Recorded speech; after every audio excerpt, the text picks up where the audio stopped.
Qual dessas duas figuras você se parece? A figura de Judas que desiste e vai continuar no pecado, quer continuar no pecado e assim vai viver? Ou a figura de Pedro que se arrepende, volta atrás, confia na misericórdia divina, busca santidade, busca não pecar mais, busca fazer a vontade de Deus, busca santidade diária, busca o céu. Hoje o tema que nós estamos vivenciando é sobre o risco da nossa infidelidade, porém, diante da traição de Pedro, nós temos que aprender uma coisa maravilhosa, que é sobre a misericórdia divina. Nós temos que aprender com a misericórdia divina, sabendo que pela misericórdia divina nós somos amados por Deus. E para saber o que é misericórdia, não é? Eu separei aqui algo importante para nós, para que nós possamos refletir o que é a misericórdia.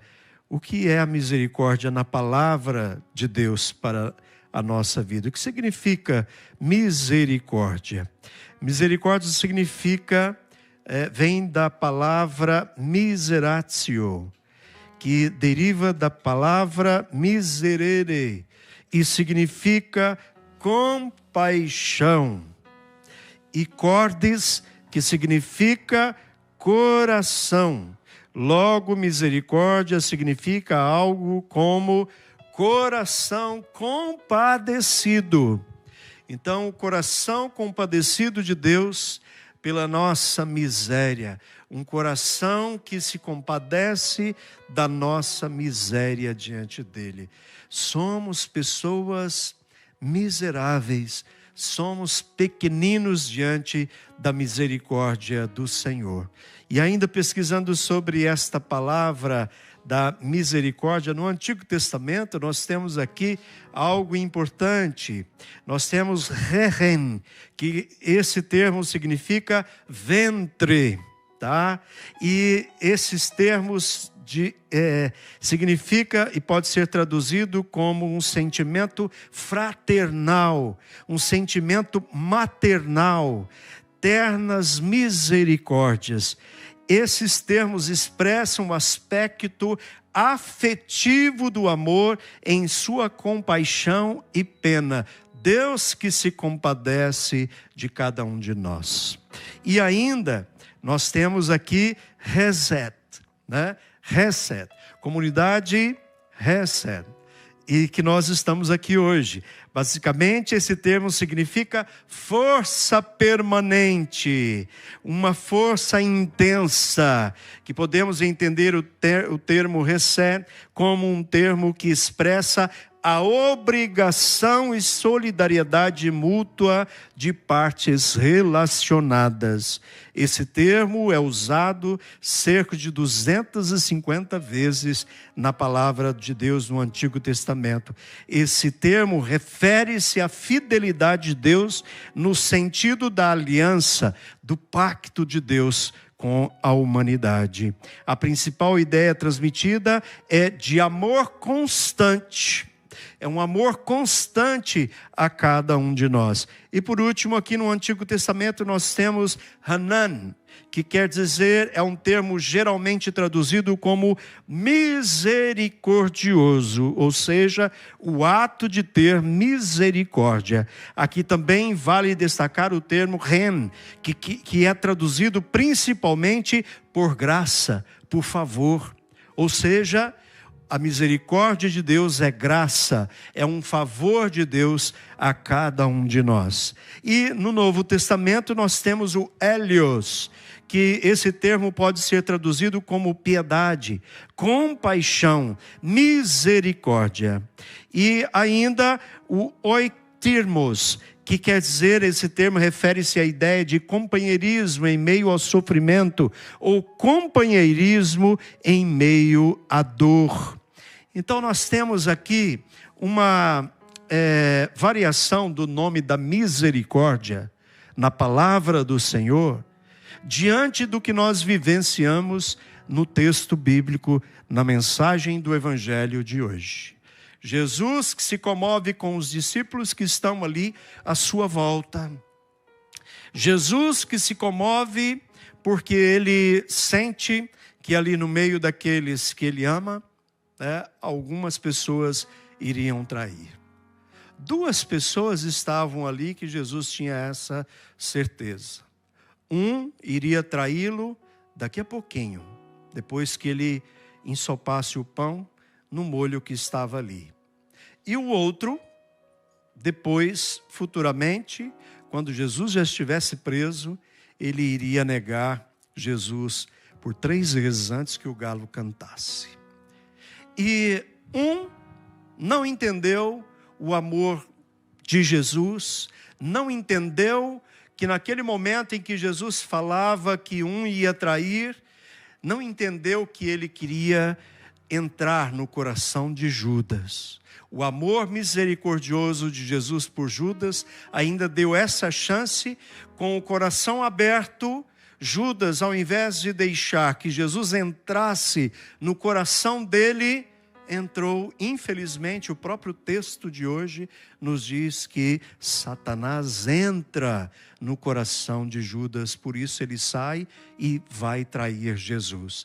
Então, algo que nós precisamos aprender aqui, que o nosso coração esteja sempre aberto para que Jesus entre e faça morada, para que o Espírito Santo de Deus faça morada e habite em nós que somos templos do Espírito Santo. E depois da traição, todo mundo sabe o resultado. Um e o outro, cada um tomou uma decisão em sua vida. Ele se suicida, infelizmente, ele se mata. E o outro, ele atende ao chamado do Senhor, à sua misericórdia.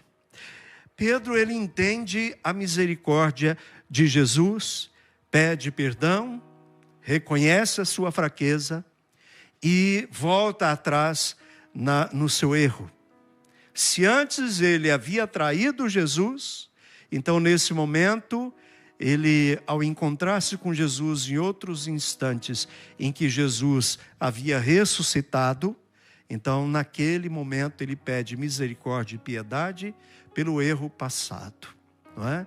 E assim foi sucedendo outros tantos momentos. Se você notar, Jesus esteve com Pedro lá na sala, Jesus esteve com Pedro lá no momento da pescaria, Jesus esteve com Pedro segundo a tradição. Hoje nós refletimos isso lá na Santa Missa. Jesus que esteve com Pedro no momento do primado de Pedro, em que Jesus pergunta para Pedro, depois de ressuscitar, Jesus pergunta: Pedro, tu me amas? E Pedro respondeu: sim, Senhor, tu sabes que eu te amo. E pela segunda vez, Jesus pergunta para Pedro: Pedro, tu me amas? Pedro já ficou meio cabisbaixo: sim, Senhor, tu sabes que eu te amo. E pela terceira vez, Jesus pergunta a Pedro: Pedro, tu me amas? E Pedro, então, viu que Jesus sabia do sentimento verdadeiro de Pedro para Jesus. Ele diz: sim, Senhor, tu sabes tudo. E aqui entra uma diferença dos outros momentos, e que na tradução grega está escrito o verbo estorgé, que quer dizer um amor de amizade, ou seja, apenas te gosto. Naquele momento, Pedro fala para Jesus: Senhor, eu apenas gosto de você, não cheguei a um amor de dar a vida por você. E qual é esse momento também que a igreja, ela, pela tradição, ela diz que Pedro ainda não chegou àquele amor profundo a Jesus. Naquele momento em que ele está fugindo de Roma, em que está deixando para trás a morte, Jesus encontra-se com ele e pergunta: Pedro, para onde você está indo? E Jesus, naquele momento, pergunta, porque sabia que Pedro estava fugindo do compromisso que ele tinha feito, que daria até a vida por causa de Jesus. Pedro volta atrás e fala para Jesus: eu estou fugindo, porque estão querendo me matar em Roma. E Jesus então começa a seguir para Roma. Pedro pergunta para o Senhor: Senhor, onde o Senhor está indo? Não é?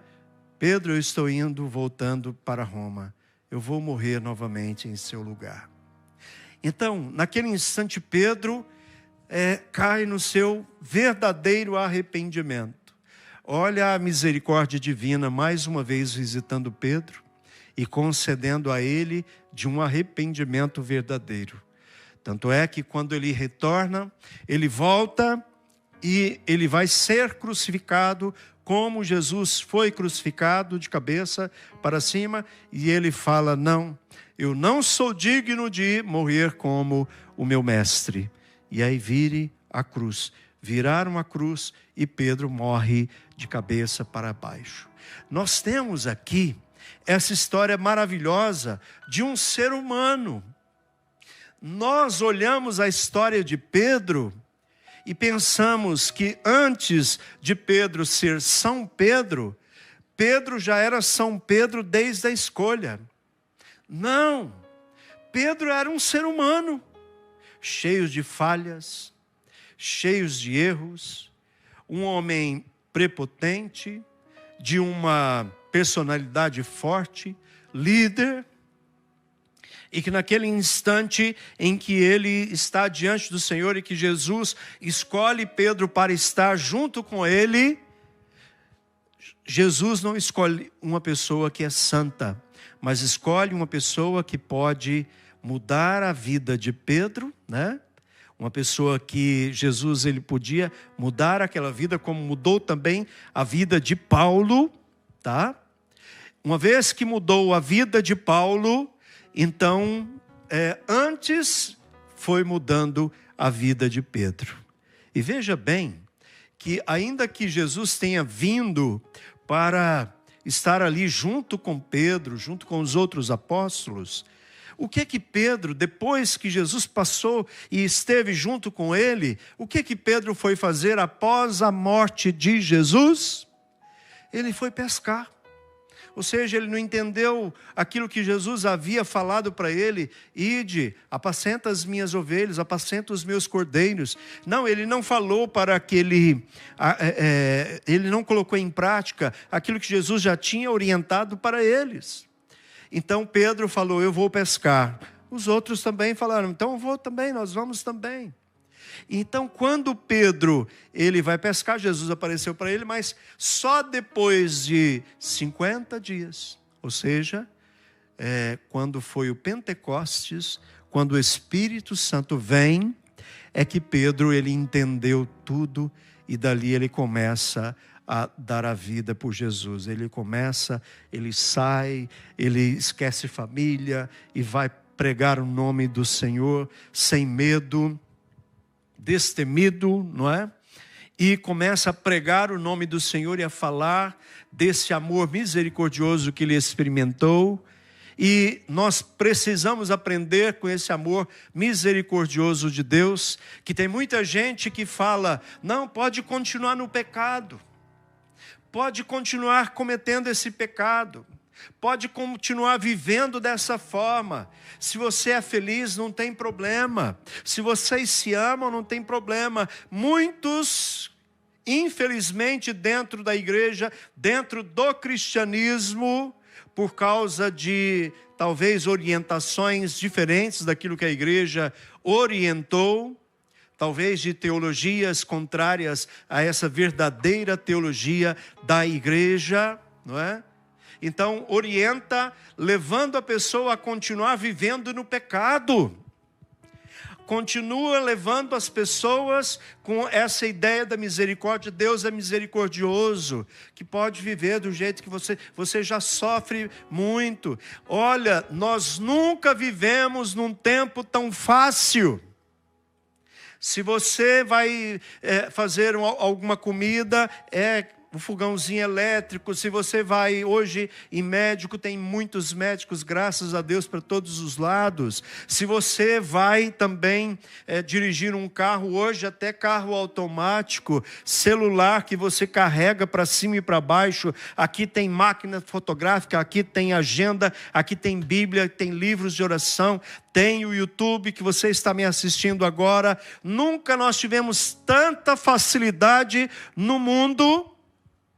E nós somos um povo mimizento, um povo dodói demais, e que o mundo veio pregando isso, que você é fraco.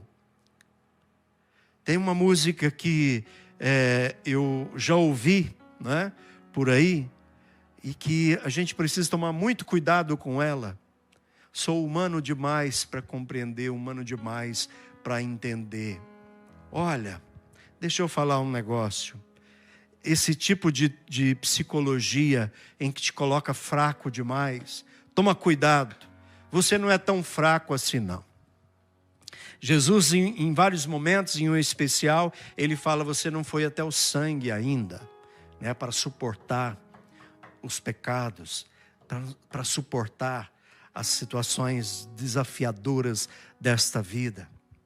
Nós, por qualquer coisinha hoje, eu sou muito humano, eu sou humano demais, eu não estou entendendo, eu sou dodói demais, eu sou frágil demais. Aí entra a misericórdia divina. A misericórdia divina está para aquele que acolhe esse grande amor, acolhe essa palavra de Deus, que também para mim é misericórdia de Deus, que nos avisa. É como aquele pai que avisa o filho, meu filho, se você continuar aí em cima, andando em cima desse muro, você vai cair, você vai quebrar a cara. Meu filho, se você não descer aí desta árvore, você pode cair daí e se machucar demais. Da mesma forma, nós temos a palavra, nós temos também os profetas, nós temos os discípulos e nós temos os profetas atuais que vêm falando, que vêm ensinando, que vêm falando de Deus.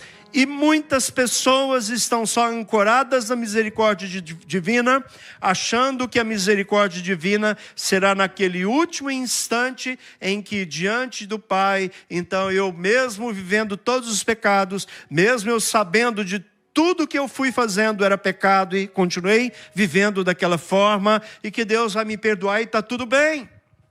Então vamos jogar fora a vida dos santos. Então vamos jogar os testemunhos dos santos. Então vamos jogar, vamos tirar Jesus da cruz, porque a morte de Cristo então foi vã.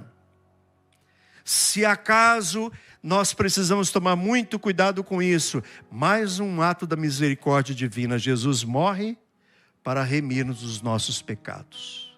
Então é graça de Deus, sim.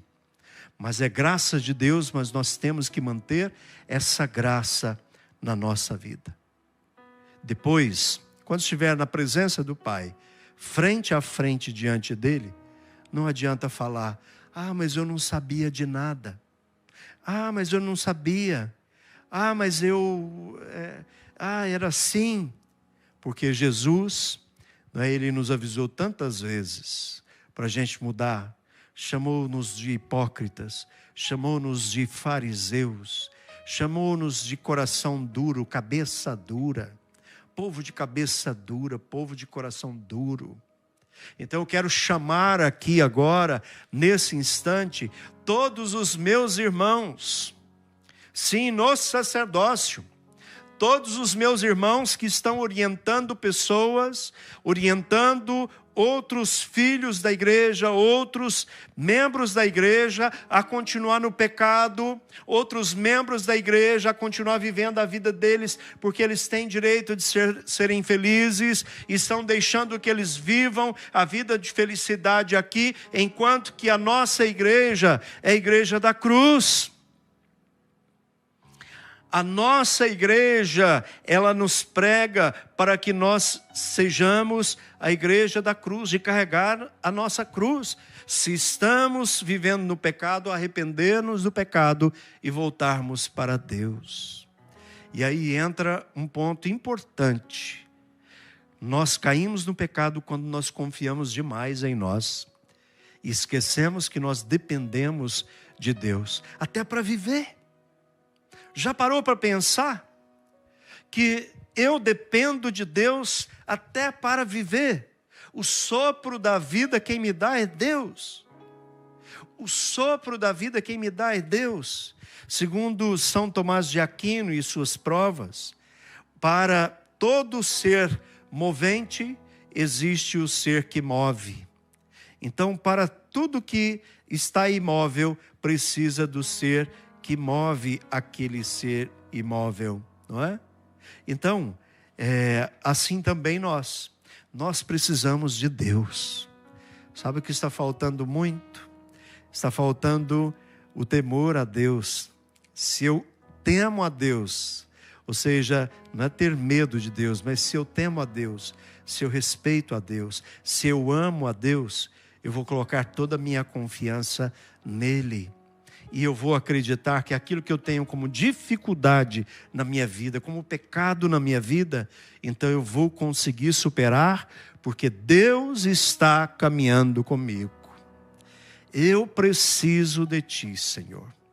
Eu preciso muito de Ti, meu Senhor. Eu tenho uma música que a gente fala justamente assim. Eu preciso de Ti, meu Senhor. Eu preciso de Ti. Então todos os dias nós temos que gritar ao Senhor: Senhor, eu preciso da Tua divina misericórdia para ajudar-me a sair deste pecado. Por isso as penitências. Vamos parar um pouquinho e pensar na divina misericórdia por nós, que é essa igreja maravilhosa que nós temos, a Igreja Católica, que ela, segundo a própria palavra de Deus, ela nos indica que os 40 dias de Jesus no deserto são os 40 dias também que nós passamos no deserto nesse tempo da quaresma. Para quê? Para vivenciarmos aquilo que Jesus vivenciou. Quem é que levou Jesus para o deserto? O Espírito Santo. E para que o Espírito Santo foi levar Jesus para o deserto? Para ser tentado. Para que Jesus ficasse forte. Já pensou se Jesus lá no deserto começasse a falar: ai Senhor, porque eu sou fraco, porque eu não aguento os 40 dias. Ai Senhor, porque, ai que dificuldade, eu estou passando fome. E aí o inimigo de Deus, nós pensamos que o inimigo de Deus só tentou Jesus nos últimos dias. Não. O inimigo de Deus tentou Jesus nos 40 dias. Veja o início da palavra, o que diz. O Espírito Santo levou Jesus para ser tentado por Satanás. Então foram 40 dias de tentações, foram 40 dias que Jesus ficou ali, firme, forte, falando para cada um de nós, por sua infinita misericórdia: vai, continua a sua quaresma, continua firme, continua determinado que eu estou aqui junto contigo. É o modo de nós colocarmos a nossa confiança em Deus, clamarmos o Espírito Santo de Deus, dizer a Ele o tempo todo: eu preciso de Ti, Senhor, eu preciso de Ti, meu Senhor. É esse grito, não é, de que o próprio Jesus, na sua humanidade, naqueles momentos de mais dificuldade, em que ele queria desistir: Senhor, se é possível, afasta de mim este cálice. Depois, mais um tempo, e ele fala: Pai, por que me abandonastes? Essa hora é a hora em que Jesus, a humanidade de Jesus, falou muito forte ali. Porém, por causa do tempo que ele foi para o deserto, então nesse momento Jesus ele encontra forças para falar uma outra realidade nos dois momentos. No primeiro ele fala: bom, se não é possível, porque ele fala: Senhor, se é possível, afasta de mim este cálice.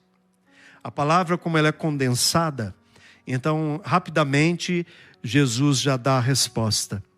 Mas vamos parar um pouquinho. Talvez Jesus tenha perguntado: Pai, se é possível, afasta de mim este cálice.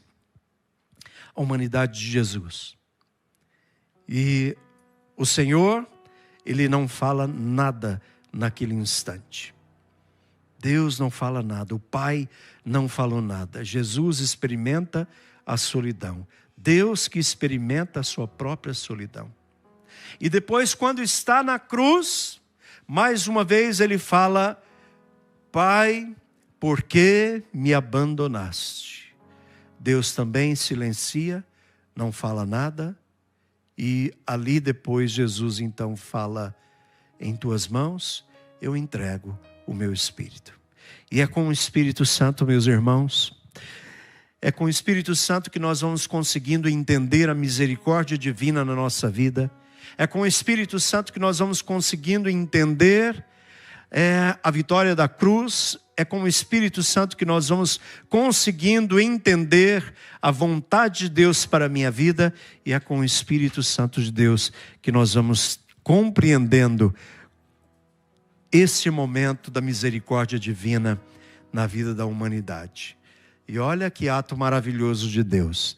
Deus sendo Deus, Ele se fez homem como nós. Ele se rebaixa à condição humana. Olha que coisa maravilhosa. Deus sendo Deus, Ele, condição divina, Ele se rebaixa à condição nossa para entender a nossa misericórdia, a nossa miséria. Misericórdia. O coração amoroso de Deus por cada um de nós. Vamos pedir que o Espírito Santo venha sobre nós, cantando essa música, Eu Preciso de Ti, meu Senhor. Eu fiz essa música quando eu estava na Canção Nova. Eu fiz essa música num dia em que eu estava assim, vazio. E eu precisava experimentar a misericórdia divina. Então, essa mesma experiência eu quero que você tenha na sua casa nesse instante. Experimentar a misericórdia divina pela força e poder do Espírito Santo de Deus. Canta comigo essa música. Eu preciso de Ti, Senhor.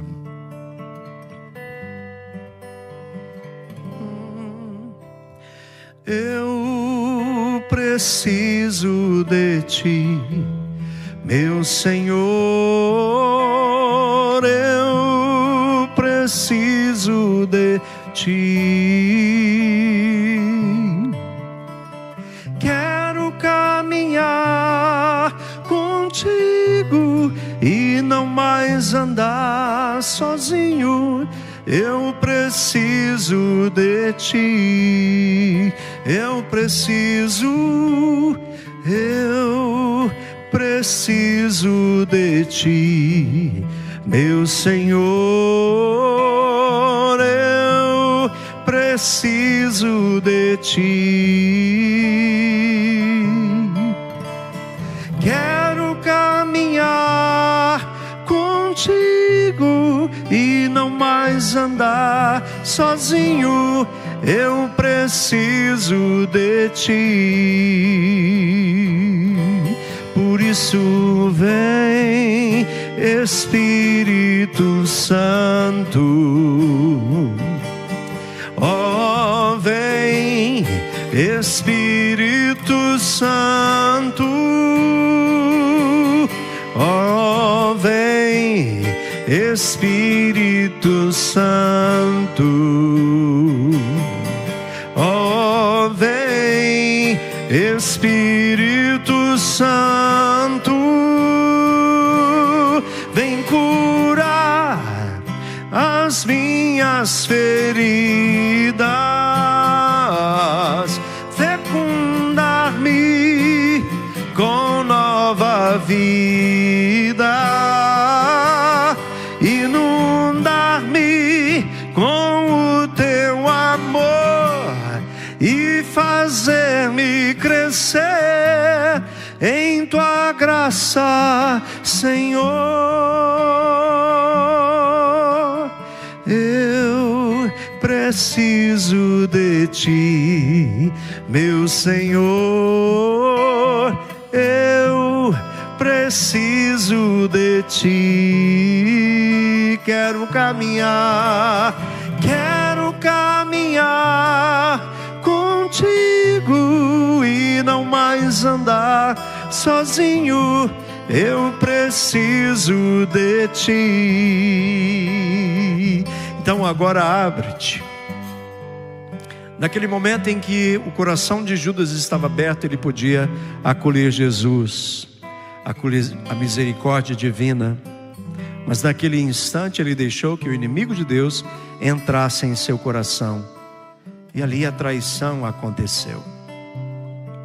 Deixe que o Espírito Santo agora, no seu coração aberto, ele entre e faça morada. Deixe que o Espírito Santo ele venha e faça morada, já que você é morada do Espírito Santo. Que ele more em você, para que você entenda a misericórdia divina que vem te avisando para sair do pecado, para sair da distância dele, do distanciamento que você veio tendo dele. Peça o Espírito Santo de Deus agora que ilumine você. Peça o Espírito Santo de Deus que traga à luz tudo aquilo que te afasta de Deus, tudo aquilo que te afastou de Deus, tudo aquilo que você ouviu pessoas, foi atendendo pessoas, foi atendendo autoridades dentro da igreja, mas que era contrário àquilo que a igreja prega, aquilo que a igreja diz, aquilo que a palavra fala, aquilo que a palavra diz. Tudo que a palavra diz, tudo que a igreja diz, ela está dizendo para levá-lo ao céu, levar você ao céu, nos levar ao céu. E eu peço o Espírito Santo de Deus agora que venha. Nós precisamos de Ti, Senhor. Precisamos que o Senhor caminhe conosco. Precisamos que o Senhor venha iluminar a nossa vida, iluminar o nosso caminho, iluminar aquilo que estamos vivendo. Iluminar, Senhor, dai-nos toda a compreensão das pessoas que estão nos levando para Ti, das pessoas que estão nos santificando, das pessoas que estão nos ajudando nesse caminho rumo a Ti. Te pedimos, Senhor, vem Espírito Santo. Eu preciso de Ti. Eu preciso de Ti. Fala para o Senhor, meu Senhor, eu preciso de Ti. Quero caminhar contigo e não mais andar sozinho. Eu preciso de Ti. Eu preciso de Ti, meu Senhor. Eu preciso de Ti. Quero caminhar contigo e não mais andar sozinho. Eu preciso de Ti. E olhando essas duas figuras, olhando a figura de Pedro, olhando a figura de Judas, qual dessas duas figuras você se parece? A figura de Judas que desiste e vai continuar no pecado, quer continuar no pecado e assim vai viver? Ou a figura de Pedro que se arrepende, volta atrás, confia na misericórdia divina, busca santidade, busca não pecar mais, busca fazer a vontade de Deus, busca santidade diária, busca o céu. Eu, acreditando na misericórdia divina, um dia, em diálogo com o Senhor, Ele perguntava para mim: por que você não faz acampamentos de oração também com a sua família? Porque há muito tempo, desde o tempo da Canção Nova e até antes da Canção Nova, eu saía para tudo quanto é lado para evangelizar. E aí, para encontros, retiros, e o Senhor me incomodou. E a sua família? por que você não faz acampamentos de oração? Isso depois que eu fui ordenado já. E aí eu falei, bom, a minha família, mas já tem uns encontros de oração. E o Senhor, faça acampamentos de oração com a sua família. Dia 29, 30 de abril e dia 1º de maio, eu estarei com a minha família realizando o nosso 15º acampamento de oração. E já são 31 anos que a minha família se reúne mensalmente para rezar. Em torno ali de 60 pessoas da minha família mensalmente se reúne para um grupo de oração. Ali nós rezamos, celebramos a missa, nós fazemos louvor, agradecemos a Deus, pedimos a Deus também.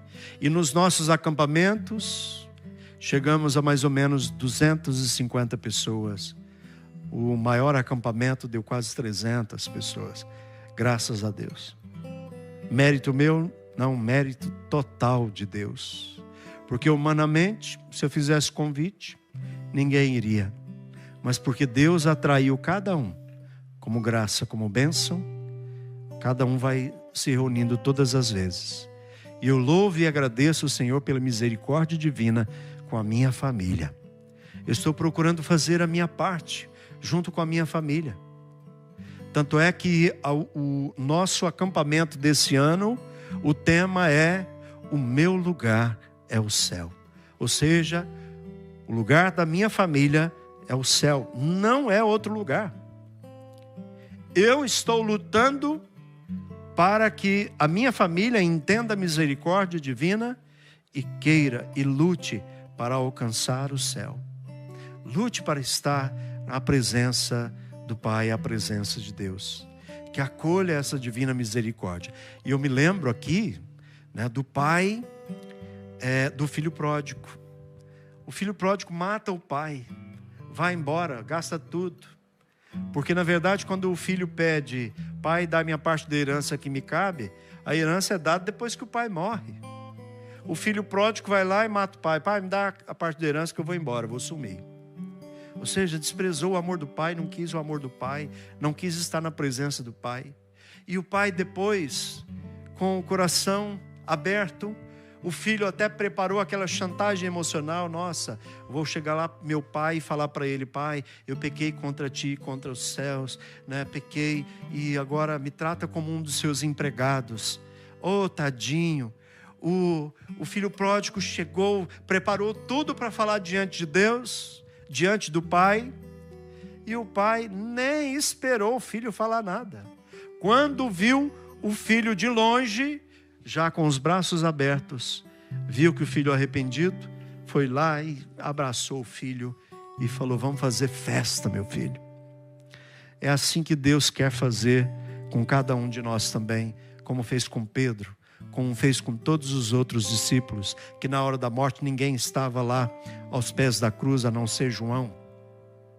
Então, Jesus, ele quer fazer isso conosco também, de braços abertos, demonstrar a sua divina misericórdia. E se você cair tantas vezes quanto Pedro caiu, que você experimente o como nosso Deus, ele é um Deus maravilhoso, que ele acredita que você pode ser uma pessoa melhor a cada dia. Amém?